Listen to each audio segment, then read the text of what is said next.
Have you ever found yourself trying to create new habits, mental habits, physical habits, changes in the way in which you lead your lifestyle, changes in the way in which you lead others, the way in which you work, your health, your food, your exercise, and you found that you keep failing? I know the answer to why you don't succeed. And the answer lies in emotions. You see, what happens is you get hijacked. So before you have a chance to think the most constructive thought or perform the most constructive action, your emotion has hijacked you. And that's the thing. Emotions are directly connected to your actions and your thoughts. Think of it like what you eat. Emotion, action, thought. Or sometimes it's ETA. Emotion, thought, action. But always emotion comes first. So when you are stimulated by some kind of external sensory experience, somebody says something, does something, you hear something, you smell something, you taste something, you sense something through the senses. Your subconscious brain, your limbic system, within milliseconds has decided on making an emotional response. But that emotion hasn't yet been recognized consciously. So it happens as a bodily experience.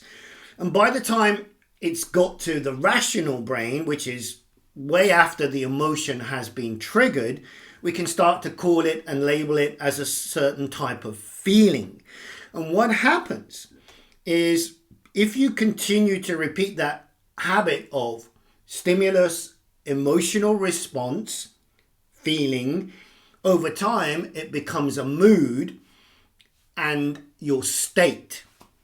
And eventually it becomes part of who you are. It becomes your identity. So you'll hear people saying things like, well, I've always been a busy person. I've always been a little bit stressy person. I've always been a worrier. I've always been an anxious person. I've always found it hard. And people embed what is essentially a chemical reaction that happens in milliseconds as their identity. So my key message for you to think about today is learn how to eat more effectively.